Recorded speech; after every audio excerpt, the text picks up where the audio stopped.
할렐루야, 복음과 구원, 그리고 우리가 신앙생활하는 데 있어서 너무나도 중요한 그런 성경적 원리들을 같이 함께 풀어가는 10분 성경 공부 시간입니다. 오늘은 우리가 계속해서 구원에 대해서, 특히 성경에 나오는 구원에 대한 용어들을 같이 정리하는 시간을 가졌는데요. 오늘은 마지막으로 화해와 양자됨, 그리고 성화에 대해서 이제 같이 함께 나누려고 합니다. 우선 그 중에 화에 대해서 먼저 이제 말씀드리면요. 구원받기 전에 우리와 하나님과의 그 관계는 여러분들 어떠했습니까? 바로 어떠했냐면 바로 깨어진 그 관계 속에 사실 우리는 살고 있었던 겁니다. 그리고 이렇게 깨어진 그 관계가 만들어진 그 이유에 대해서 성경에서 살펴보면은 이제 하나님께서 인간을 만드셨죠. 그 만들어진 인간이 아담과 하와였는데 이 아담과 하와가 하나님의 말씀에 불순종함으로 인해서 하나님과의 그 관계가 깨어진 겁니다. 그러니까 처음에 하나님과 인간의 관계는 사실 정말로 돈독한 그런 관계였습니다. 에덴 동산에 서로 친밀하게 교제하는 그런 사이였던 것이죠. 근데 그런 관계가 인간의 불순종으로 인해서 깨어진 겁니다. 그러면서 자연스럽게 아담과 하와의 후손인 우리 역시 그렇게 깨어진 그 관계 속에 살아가게 된 것이죠. 하지만은 하나님께서는 그러한 죄인인 그 인간을 용서하기 위해서, 그리고 그 깨어진 관계를 회복하기 위해서 용서의 손을 내밀어 주셨습니다. 바로 이 땅에 인간의 몸으로 오셨고, 그리고 인간의 몸으로 오신 그 예수 그리스도께서 우리가 짊어져야 할 그 죄를 대신 지시고 십자가에 오르신 것입니다.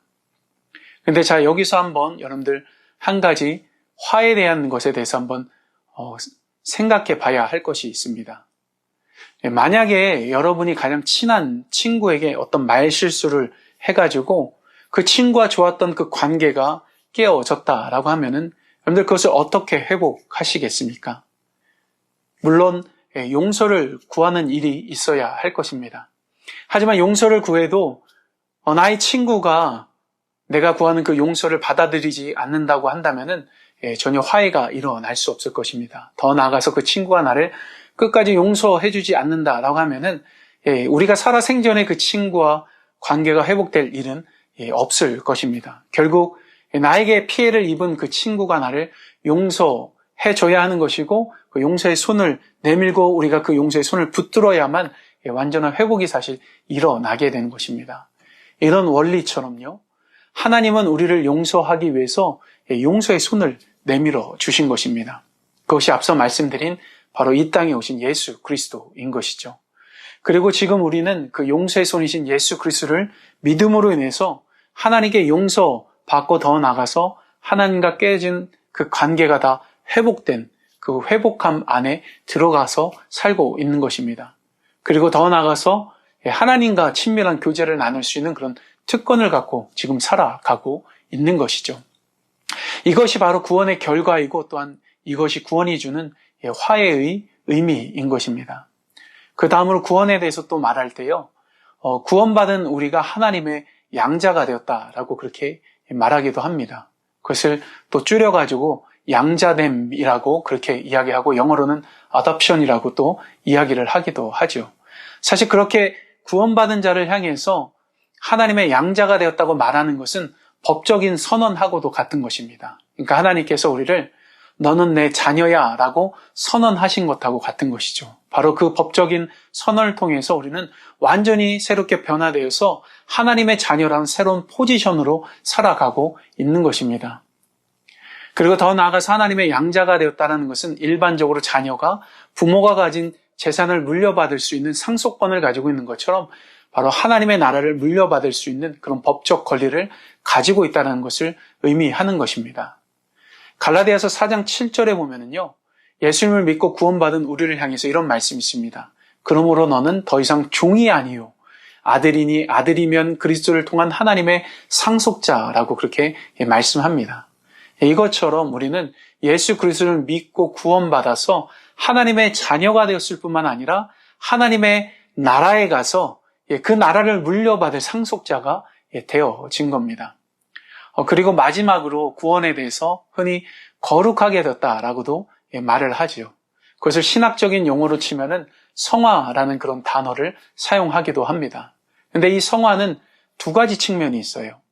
그러니까 첫 번째로는 예수님을 믿고 구원받아서 하나님의 자녀로 거룩하게 구별되었다라는 의미가 있고요. 또 다른 의미로는 하나님의 자녀로, 그 거룩한 자녀로 이제는 거룩하게 살아야 된다라는 그런 의미도 담겨져 있습니다. 그러니까 레위기 11장 45절에 보면요, 하나님께서 이런 말씀을 합니다. 내가 거룩하니 너희도 거룩할지어다. 예, 바로 이 말씀 안에 성화에 대한 두 가지 측면이 사실 다 들어가 있습니다. 우선 첫 번째로 우리가 예수님을 믿고 거룩해진 이유, 그것은 레위기 11장 45절 말씀으로 치면은 그 이유는 바로 하나님이 거룩하기 때문입니다.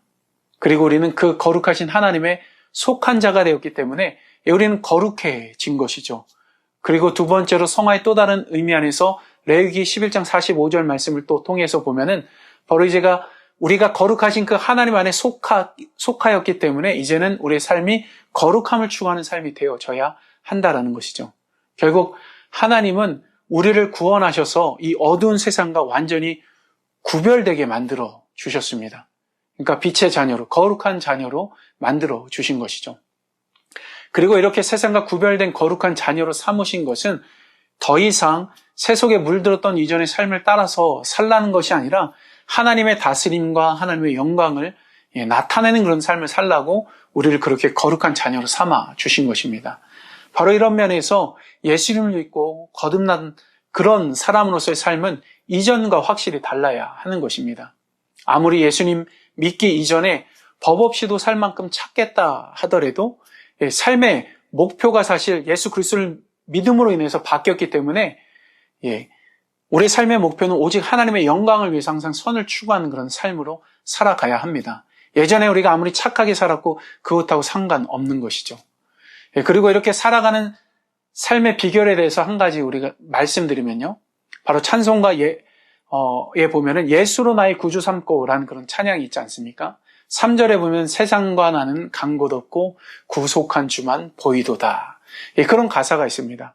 이 가사의 내용이 사실 성화의 단편적인 예라고 볼 수 있습니다. 그러니까 나는 없고 오직 예수님만 있는 삶.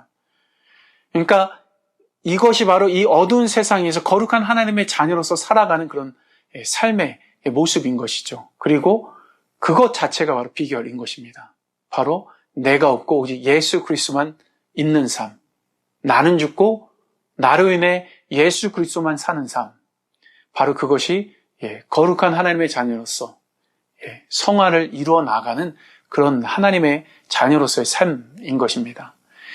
우리가 그런 하나님의 삶을 살았으면 좋겠습니다. 그리고 우리의 삶이 더욱더 거룩한 하나님의 영광을 드러내는 그런 귀한 삶이 되었으면 합니다.